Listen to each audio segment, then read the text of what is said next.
नमस्कार, भारत की बात में आपका स्वागत है। मैं हूं रोहित सिंह सावल। भारत का हूं, भारत की बात करता हूं। लोकसभा चुनाव के ऐलान में अब सिर्फ 32 दिन का वक्त बचा है। इन बचे हुए दिनों में राजनीतिक दलों का सबसे पहला काम प्रत्याशियों के चयन का है। आज मैं आपको उत्तर प्रदेश की 80 लोकसभा सीटों से जुड़ी बहुत बड़ी खबर दूंगा। बताऊंगा कि यूपी में प्रत्याशियों के चयन को लेकर बीजेपी के भीतर किस तरह की तैयारी चल रही है, किन किन सांसदों का टिकट कट सकता है और किन किन सांसदों को फिर चुनावी मैदान में उतारा जा सकता है। लेकिन उससे पहले इस वक्त की एक बहुत बड़ी खबर आ रही है, वो भी सीधे उत्तर प्रदेश से। जी इस वक्त की बड़ी खबर, यूपी से इस वक्त की बड़ी खबर।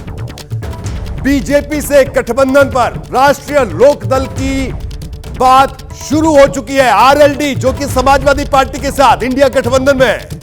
बीजेपी नेताओं से जयंत चौधरी मिले हैं। सूत्रों के हवाले से खबर आ रही है, पश्चिमी यूपी की 3 सीटों पर बात हुई है। इस वक्त की बड़ी खबर, राष्ट्रीय लोकदल और भारतीय जनता पार्टी के बीच में बातचीत शुरू हुई है। यह खबर इंडिया गठबंधन को नया झटका देने वाली है, क्योंकि जयंत चौधरी की पार्टी अभी इंडिया गठबंधन का हिस्सा है और जयंत चौधरी भी इस गठबंधन से बाहर हो सकते हैं। सूत्रों के मुताबिक जो खबर आ रही है कि भारतीय जनता पार्टी के नेताओं के साथ बातचीत शुरू हो चुकी है।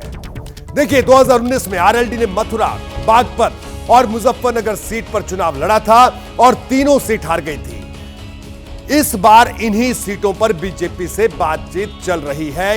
यह बड़ी खबर इस वक्त आ रही है और मेरे साथ मेरे सहयोगी आशीष कुमार सिंह इस वक्त जुड़े। आशीष, यूपी की सियासत से जुड़ी सबसे बड़ी खबर इस वक्त कि राष्ट्रीय लोकदल और भारतीय जनता पार्टी के बीच में गठबंधन को लेकर चर्चा शुरू हो चुकी है। वो आरएलडी जो समाजवादी पार्टी के साथ इंडिया गठबंधन में है और सपा ने सीटें भी दे दी हैं आरएलडी को, उसके बावजूद बड़ी खबर। आशीष। जी हाँ, बिल्कुल रोहित, आप बहुत बड़ी खबर आज ब्रेक कर रहे हैं और ये बहुत बड़ी बात है कि बीजेपी के साथ आरएलडी के नेता, आरएलडी के अध्यक्ष जयंत चौधरी की बाकायदा बातचीत शुरू हो गई है। हमें टॉप सोर्सेज बताते हैं कि उनकी बीजेपी के शीर्ष नेताओं के साथ मुलाकात भी हुई है और इसके पीछे की 2-3 वजह बताई जा रही है। विनेबिलिटी ऑफ कोर्स, लेकिन मुझे आरएलडी के जो सोर्सेज हैं वो ये बता रहे हैं कि कहीं ना कहीं अखिलेश यादव चाहते हैं कि मुजफ्फरनगर हो, कैराना सीट हो, इन सीटों पर आरएलडी के टिकट पर, आरएलडी के सिंबल पर समाजवादी पार्टी के नेताओं को लड़ाया जाए। इसको लेकर के भी बड़ी नाराजगी रोहित, और इसके पहले इंडिया अलायंस में जिस तरह से फूट हुई है, जिसकी बात आप कर रहे हैं, नीतीश कुमार निकल गए, ममता बनर्जी ने साथ में जाने से मना कर दिया, आगे का कुछ सिर पैर है नहीं। इसके बाद ये बातचीत शुरू हुई और ये बहुत बड़ा झटका लग सकता है इंडिया अलायंस को। RLD in direct talks with BJP. संभव है कि आरएलडी अब अगली पार्टी हो जो इंडिया अलायंस से बाहर निकल करके एनडीए के साथ अलायंस में, बीजेपी के साथ अलायंस में पश्चिमी उत्तर प्रदेश में लोकसभा चुनाव लड़े। बिल्कुल आशीष, और यह भी खबर है कि एक दौर की बातचीत हो चुकी है। सूत्र जो बात बता रहे हैं आरएलडी और बीजेपी नेताओं के बीच में।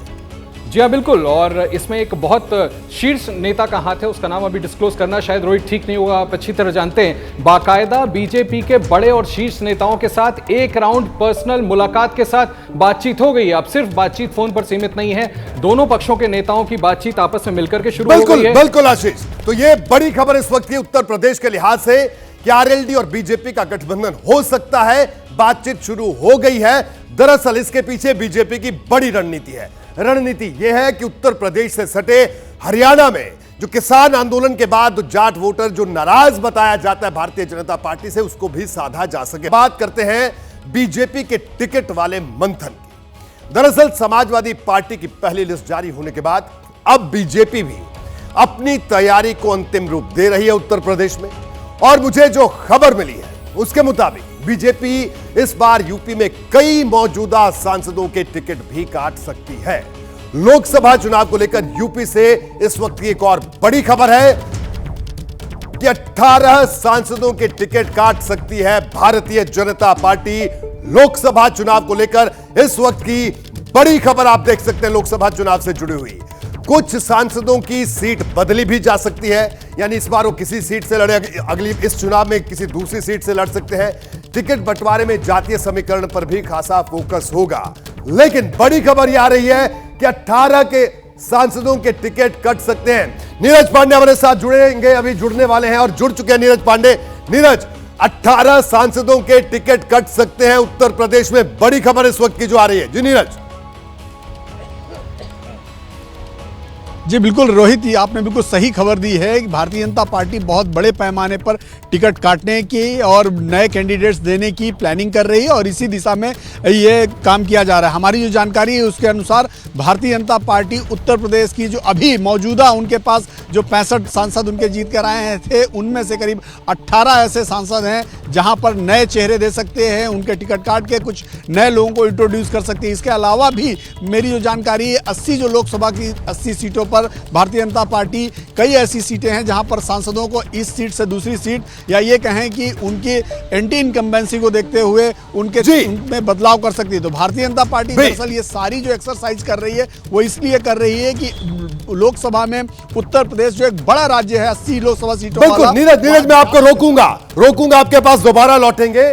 थोड़ी और जानकारी दर्शकों को देते हैं। यहां पर महत्वपूर्ण जानकारी देखिए, 17 और 18 फरवरी को दिल्ली में बीजेपी का राष्ट्रीय अधिवेशन होना है और पता चला है कि इसी अधिवेशन के बाद यूपी में प्रत्याशियों की पहली लिस्ट जारी हो सकती है और इस लिस्ट में सबसे पहले उन 14 सीटों का जिक्र होगा जहां अभी बीजेपी के सांसद नहीं हैं। अब पहला सवाल यह है कि जहां बीजेपी चुनाव हार गई थी, क्या वहां पुराने प्रत्याशियों को दोबारा मौका दिया जाएगा या फिर कोई फेरबदल होने वाला है? सबसे पहले आपको इन्हीं सीटों के बारे में बताता हूं, इसके बाद मौजूदा सांसदों की बात करेंगे जिनके टिकट कट सकते हैं। सबसे पहले पश्चिमी यूपी की बात करते हैं, जहां सहारनपुर में राघव लखनपाल की जगह किसी दूसरे चेहरे को उतारा जा सकता है। स्वामी दीपांकर भी इस सीट से टिकट पर जोर लगा रहे हैं। बिजनौर में कुंवर भारतेंद्र सिंह की जगह किसी दूसरे जाट चेहरे को मैदान में उतारा जा सकता है। नगीना में यशवंत सिंह को इस बार टिकट देने पर सस्पेंस बना हुआ है।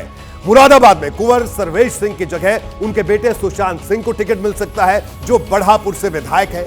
संभल में परमेश्वर लाल सैनी को दोबारा टिकट देने पर अभी भी सस्पेंस बना हुआ है। अमरोहा में कंवर सिंह तंवर फिर से दावेदारी ठोक रहे हैं। हालांकि इस सीट से यूपी बीजेपी की प्रवक्ता अनिला सिंह भी जोर लगा रही हैं। इसके अलावा पूर्व सांसद देवेंद्र नागपाल भी टिकट की मांग कर रहे हैं। मैनपुरी में बीजेपी कोई नया दांव चल सकती है। 2019 का चुनाव वो मुलायम सिंह यादव के निधन के बाद जो उपचुनाव हुआ, दोनों बार बीजेपी यहां पर हार गई। सपा ने डिंपल यादव को यहां से आगे किया है और बीजेपी नए सिरे से यहां पर मंथन कर सकती है। अवध की बात करें तो रायबरेली में पिछली बार की तरह दिनेश प्रताप सिंह को ही रिपीट किया जा सकता है या फिर अदिति सिंह को टिकट दिया जा सकता है, जो विधायक भी है। इसी तरह अंबेडकर नगर से मुकुट बिहार वर्मा को इस बार टिकट दिए जाने के चांस बहुत कम है। बीजेपी यहां कुर्मी के अलावा ब्राह्मण प्रत्याशी उतारने पर भी मंथन कर रही है। श्रावस्ती की बात करें तो कम अंतर से पिछला चुनाव हारने वाले दद्दन मिश्रा फिर से टिकट की दावेदारी कर रहे हैं। हालांकि इस सीट से बीजेपी किसी दूसरे ब्राह्मण प्रत्याशी पर भी विचार कर रही है। पूर्वांचल की बात करें तो लालगंज सीट से नीलम सोनकर पिछली बार चुनाव लड़ी थी। इस सीट से संगीता आजाद बीएसपी सांसद हैं, जिनके बीजेपी में शामिल होने की चर्चा है और अगर ऐसा होता है तो बीजेपी इनको ही टिकट देगी। घोसी से पिछली बार हरिनारायण राजभर को टिकट दिया गया था, अब इनका टिकट कट सकता है। दारा सिंह चौहान भी इस सीट से प्रबल दावेदार माने जा रहे हैं, जो कुछ दिन पहले ही सपा छोड़कर वापस बीजेपी में आए हैं।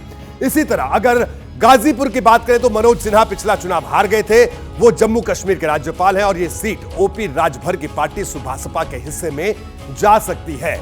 जौनपुर की बात करें तो बीजेपी ने पिछली बार केपी सिंह को चुनाव लड़वाया था, जो हार गए थे। अब ये सीट निषाद पार्टी या सुभासपा के लिए छोड़ी जा सकती है, जिसके सिंबल पर धनंजय सिंह भी प्रत्याशी हो सकते हैं। ये मोदी का चूंकि तीसरा कार्यकाल होने जा रहा है, तो ये पूरी टीम जो बनेगी, मतलब लोकसभा उम्मीदवारों की, वो मोदी के मन के मुताबिक होगी। पहले 2 बार में वो जिन लोगों को मजबूरी में या किसी और वजह से टिकट देना पड़ा उनको, या बहुत से लोगों को नहीं दे पाए चाहते हुए, वो सब बदलाव आपको दिखेगा। तो इस बार के चुनाव में जो लिस्ट आएगी बीजेपी के उम्मीदवारों की, उसमें नयापन होगा, ऐसा लगता है। देखिए, ये तो हुई उन सीटों की बात जहां बीजेपी प्रत्याशी बदलने पर मंथन कर रही है। अब बात करते हैं उन सीटों की जहां मौजूदा सांसदों का टिकट काटने की तैयारी चल रही है। सबसे पहले पश्चिमी उत्तर प्रदेश की बात करते हैं। इस रीजन में लोकसभा की 27 सीटें हैं पश्चिमी उत्तर प्रदेश में। 2019 में बीजेपी को यहां 19 सीट मिली थी, जबकि समाजवादी पार्टी और बसपा दोनों ने गठबंधन करके 4-4 सीटों पर जीत दर्ज की थी। और टिकट बंटवारे को लेकर जो बड़ी खबर इस वक्त मुझे मिली है, उसके मुताबिक बीजेपी यहां बड़ी संख्या में सांसदों के टिकट काट सकती है पश्चिमी उत्तर प्रदेश में। पश्चिमी यूपी में टिकट बंटवारे पर इस वक्त की बड़ी खबर, पश्चिमी यूपी में 7 सांसदों के टिकट काट सकती है भारतीय जनता पार्टी। इस वक्त की बड़ी खबर, पश्चिमी उत्तर प्रदेश में 7 सांसदों के टिकट भारतीय जनता पार्टी इस बार काट सकती है, यानी उनको टिकट नहीं मिल सकता है। 7 ऐसे सांसद हैं। देखिए, 2022 में हुए विधानसभा चुनाव के नतीजों ने इस इलाके में बीजेपी की टेंशन बढ़ाई है। समाजवादी पार्टी और राष्ट्रीय लोकदल का गठबंधन बीजेपी के लिए चुनौती बना हुआ है। ऐसे में बीजेपी ने यहां नए सिरे से मंथन शुरू कर दिया है। आरएलडी से बातचीत भी उसका एक सिरा है। किन किन सीटों पर नया प्रत्याशी उतारने की चर्चा चल रही है, इससे मैं अब आपको बताता हूं। देखिए, सबसे पहला नाम है 73 साल के जनरल वीके सिंह का, जो गाजियाबाद से सांसद हैं, मोदी सरकार में केंद्रीय राज्य मंत्री भी हैं। और बीजेपी इस बार इस सीट पर किसी नए प्रत्याशी को उतार सकती है। पश्चिमी यूपी की एक दूसरी सीट है फिरोजाबाद, जहां से 73 साल के चंद्रसेन जादौन सांसद हैं। इनका टिकट भी कट सकता है। बीजेपी यहां से राज्यसभा सांसद अनिल जैन को भी मैदान में उतार सकती है। इसी तरह मेरठ सीट से 73 साल के राजेंद्र अग्रवाल हैं, जिन्हें इस बार टिकट मिलने पर सस्पेंस है। हालांकि संघ के करीबी हैं, आखिरी वक्त में कुछ भी हो सकता है। इस सीट से संगीत सोम भी टिकट मांग रहे हैं। पश्चिमी यूपी के बदायूं सीट को लेकर भी सस्पेंस है। अगर संघमित्रा मौर्य, जो कि स्वामी प्रसाद मौर्य की बेटी हैं, वो बागी हुई तो उन्हें बदला जा सकता है। हालांकि आजकल वो कोई बयानबाजी बीजेपी के खिलाफ नहीं कर रही है। इसी सीट से हरीश शाक्य और बीएल वर्मा का नाम भी चर्चा में चल रहा है। पश्चिमी यूपी की हाथरस भी एक ऐसी सीट है जहां से राजवीर दिलेर का नाम टिकट पर, उनका टिकट कट सकता है। चर्चा है कि बीजेपी इस बार 75 साल की हेमा मालिनी को भी मथुरा से टिकट नहीं देंगी। इसी तरह बरेली की सीट है, जहां से 75 साल के संतोष गंगवार का टिकट काटा जा सकता है। संतोष गंगवार इस सीट से 8 बार के सांसद हैं। हालांकि इस बात की भी चर्चा है कि हेमा मालिनी और संतोष गंगवार के उम्र को नजरअंदाज भी किया जा सकता है उनकी परफॉर्मेंस को देखकर। चलिए कहा जा रहा है कि पुराने चेहरों को नए चेहरों को तरजीह दी जाएगी। देखिए, ये सब चीजें पार्टी के हाईकमान को करना है और निश्चित तौर से जिताऊ को ही टिकट मिलनी चाहिए और टिकाऊ को ही टिकट मिलनी चाहिए। ये पार्टी के संगठन का काम है, हम लोगों का काम है जनता की सेवा करना। देखिए, पश्चिमी यूपी के बाद अब बात करते हैं अवध क्षेत्र की, जहां लोकसभा की 23 सीटें हैं। बीजेपी ने पिछली बार इस इलाके से 20 सीट जीती थी। यहां भी कुछ ऐसी सीटें हैं जहां सांसदों का टिकट काटा जा सकता है। और इसी से जुड़ी इस वक्त की एक और बड़ी खबर आपके सामने है। अवध में टिकट बंटवारे पर बड़ी खबर, अवध के 3 सांसदों का टिकट कट सकता है। इस वक्त की बड़ी खबर, भारतीय जनता पार्टी के भीतर जो मंथन चल रहा है उसके मुताबिक 3 सांसदों का टिकट अवध क्षेत्र में कट सकता है 2024 के लोकसभा चुनाव के लिए। अब देखिए, सवाल यह कि ये 3 सांसद कौन कौन से हैं और क्यों इनका टिकट काटने की चर्चा चल रही है। अब मैं उसे आपको विस्तार से बताता हूं, जरा समझिए। इसमें सबसे पहला नाम सत्यदेव पचौरी का है, जो कानपुर से सांसद हैं। इनकी उम्र 76 साल है और पक्की खबर यही है कि इस बार पार्टी उन्हें लोकसभा का चुनाव नहीं लड़वाएगी। दूसरी सीट बहराइच है, जहां से अक्षयवर लाल बीजेपी के सांसद हैं। इनकी उम्र 77 साल है और मेरे पास पक्की खबर है कि इन्हें भी इस बार लोकसभा का टिकट नहीं दिया जाएगा। इस सीट से विधायक सरोज सोनकर को चुनाव लड़वाया जा सकता है। और अवध की तीसरी सीट बाराबंकी है, जहां से उपेंद्र सिंह रावत सांसद हैं। इस सीट से प्रियंका रावत फिर से चुनाव में टिकट मांग रही हैं, जो 2014 में इसी सीट से चुनाव लड़ी थी, जीती थी। या फिर अंतिम समय में उपेंद्र सिंह रावत के नाम पर ही मुहर भी लग सकती है, यह भी संभावना है।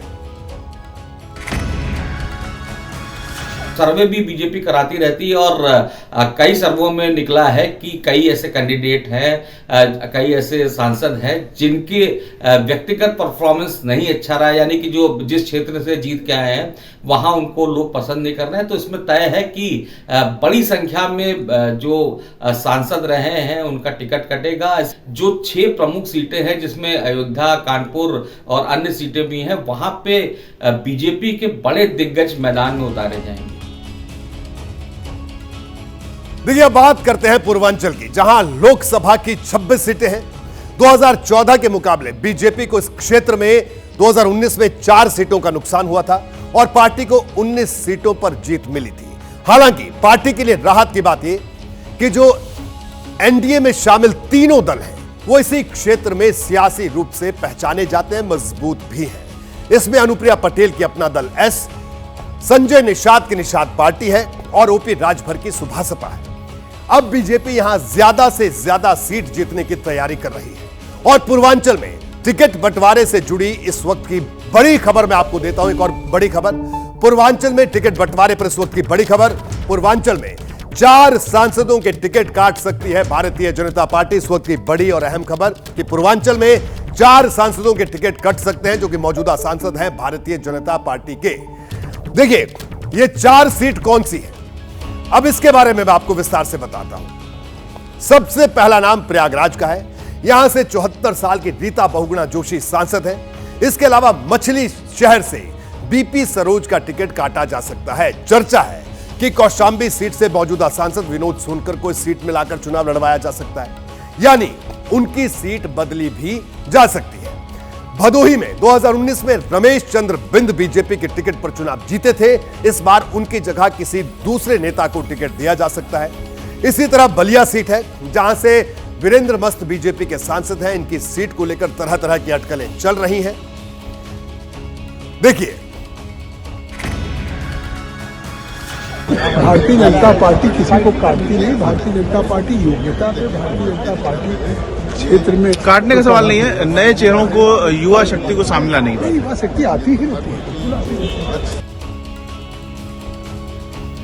देखिए, मैंने आपको अब तक यूपी के 3 क्षेत्रों के बारे में बताया जहां बीजेपी बड़े पैमाने पर सांसदों का टिकट काटने की तैयारी चल रही है। हालांकि चौथा रीजन जिसे बुंदेलखंड के नाम से जाना जाता है, वहां से जुड़ी बड़ी खबर भी आपको बता देता हूं कि बुंदेलखंड में टिकट बंटवारे पर जो इस वक्त की बड़ी खबर है वो ये कि बुंदेलखंड में सांसदों के टिकट कटने को लेकर जो इस वक्त की बड़ी खबर है कि किसी का टिकट नहीं कटेगा। बुंदेलखंड में 4 सीटें आती हैं लोकसभा की और जो खबर मिल रही है कि इन 4 सांसदों को भारतीय जनता पार्टी दोबारा से चुनाव लड़वाने पर विचार कर रही है, यानी दोबारा से इनको टिकट दिया जाएगा। यानी बुंदेलखंड में अभी किसी भी तरह की बदलाव की गुंजाइश नजर नहीं आ रही है। यूपी में कुछ सांसद ऐसे भी हैं जो देश भर में चर्चित हुए। अब सवाल यह है कि बीजेपी ऐसे सांसदों का क्या करेगी, इसके बारे में भी मैं आपको बताता हूं। देखिए, इसमें एक नाम ब्रजभूषण शरण सिंह का है जो कैसरगंज से सांसद है। अभी जो जानकारी मिल रही है उसके मुताबिक पार्टी इन्हें फिर से टिकट देने की तैयारी में है। इसी तरह अजय मिश्र टेनी जो केंद्रीय राज्य मंत्री भी हैं, उन्हें भी पार्टी 2024 के चुनाव में खीरी सीट से टिकट देने की तैयारी कर रही है। यह खबर पक्की है। बीजेपी के कुछ और सांसद भी ऐसे हैं जो भले ही 70 साल के आसपास हो गए हैं, लेकिन उन्हें बीजेपी दोबारा टिकट दे सकती है। अयोध्या से लल्लू सिंह को फिर टिकट मुमकिन है। देवरिया से रमापति राम त्रिपाठी को फिर से टिकट मिल सकता है। सलेमपुर से रविंद्र कुशवाहा को टिकट मिल सकता है। अकबरपुर से भोले सिंह को भी टिकट मिलने की पूरी संभावना है। यह भी इस वक्त की बड़ी खबर है। अयोध्या से लल्लू सिंह को फिर टिकट देने की तैयारी में भारतीय जनता पार्टी। रमापति राम त्रिपाठी को फिर टिकट मिल सकता है देवरिया से, यह भी इस वक्त की बड़ी खबर है। और सलेमपुर से रविंद्र को फिर से भारतीय जनता पार्टी टिकट दे सकती है। यह वो नाम है जिनको लेकर तरह तरह की चर्चा। अकबरपुर से भोले सिंह को फिर भारतीय जनता पार्टी प्रत्याशी बना सकती है। देखिए, कई लोग कह रहे हैं कि इनका टिकट कट सकता है, लेकिन मेरे पास पक्की खबर है कि पार्टी इन सभी सांसदों को दोबारा चुनावी मैदान में उतार सकती है। यानी जिन सांसदों का टिकट कटने वाला है, ये नेता उस लिस्ट से बाहर रखे गए हैं। इसमें कई नेताओं की उम्र भले ही 70 साल के आसपास हो, लेकिन इनके मामले में पार्टी रियायत दे सकती है। हालांकि इस कैटेगरी में आने वाले कई सांसद ऐसे हैं जिनका टिकट कट भी सकता है। कि 70 की उम्र पार कर चुके कई ऐसे सांसदों के टिकट कटेंगे जो 2014 और 2019 दोनों चुनाव में जीत हासिल कर चुके हैं। इनकी जगह ताज़ा चेहरों को तवज्जो दी जाएगी, ऐसे चेहरे जो जिताऊ हों और जिनकी अपने लोकसभा क्षेत्र में अच्छी ख्याति हो। ऐसी कम से कम 2 दर्जन से अधिक सीटें हैं जहां मौजूदा सांसद जो भारतीय जनता पार्टी के हैं वो बदले जा सकते हैं और उनकी जगह पर नए चेहरे देखने को मिल सकते हैं। यूपी में बीजेपी के 2 नेता ऐसे भी हैं जिन पर हर चुनाव में सबकी नजर रहती है। इनमें एक है वरुण गांधी जो पीलीभीत से सांसद हैं और दूसरी मेनका गांधी जो सुल्तानपुर से सांसद है।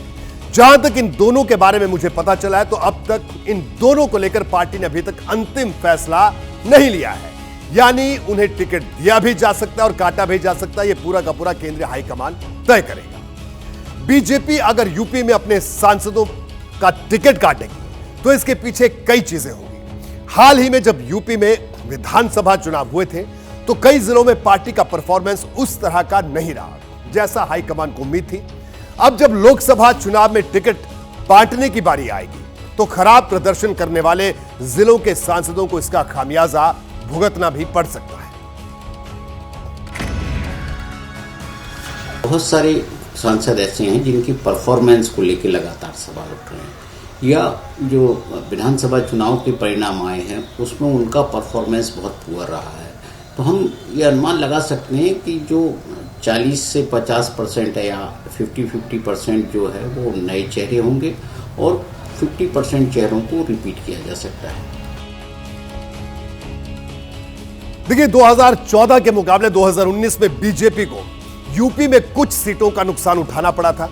अब कोशिश यही है कि उस नुकसान की सबसे पहले भरपाई की जाए और जिस तरह उत्तर भारत के दूसरे कई राज्यों में पार्टी क्लीन स्वीप करती है उसी तर्ज पर उत्तर प्रदेश में भी विपक्ष को चारों खाने चित कर दिया जाए। यही वजह है कि एक एक सीट पर पूरी ताकत के साथ रणनीति तैयार हो रही है और प्रत्याशी के चयन में कोई समझौता नहीं किया जा रहा है। बात करते हैं कांग्रेस की। देखिए राहुल गांधी को लेकर मेरे पास आज एक बड़ी खबर है। यह खबर कांग्रेस कार्यकर्ताओं को ही नहीं बल्कि आम लोगों को भी चौंका सकती है। अभी राहुल गांधी केरल के वायनाड से सांसद हैं। 2019 में अमेठी से भी लड़े थे लेकिन स्मृति ईरानी ने उन्हें हरा दिया। सवाल है क्या 2024 में राहुल गांधी अमेठी से चुनाव लड़ेंगे या किनारा कर लेंगे? इसी सवाल से जुड़ी आज की बड़ी खबर हमारे सहयोगी हमारे वरिष्ठ संवाददाता आशीष कुमार सिंह ने दी है। देखिए राहुल गांधी अमेठी लोकसभा सीट छोड़ सकते हैं। इस वक्त की बड़ी खबर राहुल गांधी से जुड़ी हुई कि अमेठी सीट वो छोड़ सकते हैं, यानी इस बार राहुल गांधी अपनी पुरानी सीट अमेठी से चुनाव नहीं लड़ सकते हैं। इस वक्त की बड़ी और अहम खबर उत्तर प्रदेश की राजनीति के लिहाज से, देश की राजनीति के लिहाज से कि राहुल के अमेठी से चुनाव लड़ने पर सस्पेंस है। इस वक्त बड़ी खबर और हमारे साथ आशीष कुमार सिंह जुड़ गए हैं। आशीष, बहुत बड़ी खबर राहुल गांधी को लेकर कि इस बार अमेठी से चुनाव नहीं लड़ सकते हैं राहुल। जी आशीष। जी हाँ बिल्कुल, देखिए ये बहुत बड़ी खबर है और हमें जो टॉप सोर्सेज इंडिकेट कर रहे हैं रोहित, उसके मुताबिक इस बात की प्रबल संभावना है कि राहुल गांधी इस बार अमेठी से चुनाव ना लड़े और हो सकता है कि सिर्फ वायनाड लड़े या नॉर्थ इंडिया से कोई और सीट चुनते हैं कि नहीं चुनते हैं, ये बात की बात है। लेकिन आप देखें तो सिलसिलेवार तरीके से 2019 से लेकर अभी तक, जब से हार हुई उसके बाद से लेकर अभी तक 3 या 4 दफे ही वो कंस्टिट्यूएंसी में गए हैं। और साथ में लोग ये भी बताते हैं, जो मुझे सोर्स इंडिकेट कर रहे हैं, कि चुनाव को लेकर के वहां कोई तैयारी भी नहीं है। राहुल गांधी खुद मुझे टॉप सोर्सेज बताते हैं कि स्मृति ईरानी से इस बार लोकसभा चुनाव नहीं लड़ना चाहते। इस बार इस बात की इस वजह से प्रबल संभावना है कि राहुल गांधी इस बार अमेठी से लोकसभा चुनाव न लड़े। बिल्कुल आशीष, तो ये बड़ी और अहम खबर उत्तर प्रदेश और देश की राजनीति से जुड़ी हुई। मैंने आपको बताया था कि राहुल गांधी अमेठी से दूरी बना सकते हैं और दूसरी बड़ी खबर यह है कि सोनिया गांधी भी रायबरेली से किनारा कर सकती है। मैंने आपको 31 जनवरी को बताया था कि सोनिया गांधी तेलंगाना से चुनाव लड़ सकती हैं या राज्यसभा जा सकती हैं और इसी से जुड़ी इस वक्त एक और बड़ी खबर मिल रही है। बड़ी खबर यह कि तेलंगाना के सीएम रेवंत रेड्डी ने सोनिया गांधी से अपील की है। अपील यह है कि सोनिया गांधी तेलंगाना के खम्मम सीट से लोकसभा का चुनाव लड़े। रेवंत रेड्डी ने सोनिया गांधी से दिल्ली में मुलाकात की है। इसके अलावा एक प्रस्ताव यह भी है कि सोनिया गांधी तेलंगाना से राज्यसभा चली जाए। यह इस वक्त की बड़ी खबर। और इस वक्त मेरे सहयोगी जैनेंद्र हमारे साथ जुड़े हैं। जैनेंद्र, सोनिया गांधी को लेकर जो खबर आ रही है कि तेलंगाना से लोकसभा का चुनाव लड़े या राज्यसभा जाए, रेवंत रेड्डी ने उनसे यह अपील की है। जी बिल्कुल, देखिए इसके पीछे रेवंत रेड्डी और तेलंगाना कांग्रेस की रणनीति तो यह है कि सोनिया गांधी के लोकसभा चुनाव में लड़ने से और अगर वो राज्यसभा भी जाती हैं तो तेलंगाना में कांग्रेस को काफी फायदा होगा, क्योंकि तेलंगाना बनने में सोनिया गांधी की अहम भूमिका थी और उनको लेकर एक सेंटिमेंट है। लेकिन देखिए रोहित, सोनिया गांधी को साउथ, राहुल गांधी भी साउथ से एमपी हैं और सोनिया गांधी को भी साउथ भेजने के खिलाफ पार्टी में कई लोग हैं। उनका मानना है कि फिर उत्तर भारत पूरा बीजेपी के लिए एक तरीके से खुला मैदान हो जाएगा और कांग्रेस के पास कोई दलील नहीं रहेगी, क्योंकि दोनों ही शीर्ष नेता दक्षिण में चले जाएंगे। सोनिया गांधी को पार्टी के ज्यादातर नेता लोकसभा चुनाव भी नहीं लड़ाना चाहते उनकी सेहत के मद्देनजर, और इसी वजह से हमने थोड़ी देर पहले आपके बुलेटिन में आशीष जी ने खबर दी कि राहुल गांधी अमेठी छोड़ सकते हैं। अब खबर यह कि सोनिया गांधी संभवतः रायबरेली ना लड़े, क्योंकि संभावना है कि जो 9 सीटें कांग्रेस को राज्यसभा की 9 सीटें आने वाली हैं, उनमें से किसी एक सीट से सोनिया गांधी राज्यसभा जा सकती है। संभावना है कि हिमाचल प्रदेश से सोनिया गांधी राज्यसभा जाएं। हालांकि विचार यह भी चल रहा है कि क्या सोनिया गांधी की जगह प्रियंका गांधी को राज्यसभा भेजा जाए और सोनिया गांधी एक बार फिर रायबरेली से लड़ें। लेकिन सूत्र बताते हैं कि सेहत के मद्देनजर ज्यादा संभावना है कि सोनिया गांधी इस बार राज्यसभा के लिए चुनी जाएं और ज्यादा संभावना हिमाचल की है। तेलंगाना से डिमांड हो रही है, लेकिन उत्तर भारत और दक्षिण भारत के बैलेंस करने के लिए ज्यादा जोर यह है कि सोनिया गांधी उत्तर भारत के इसी राज्य से राज्यसभा जाएं और वो राज्य संभवतः हिमाचल हो सकता है। हालांकि अभी इसको लेकर के आधिकारिक फैसला जो है वो नहीं हुआ है। बिल्कुल जैनेंद्र, मैं आपको रोकूंगा। बहुत महत्वपूर्ण जानकारी आपने दी कि हिमाचल प्रदेश से भी सोनिया गांधी को राज्यसभा भेजने का प्रस्ताव है। यानी अब सवाल यह उठ रहा है कि क्या सोनिया गांधी इस बार लोकसभा का चुनाव नहीं लड़ेंगी। इतना जो कांग्रेस के भीतर कंफ्यूजन है, इसको लेकर इसी तरह के संकेत मिल रहे हैं।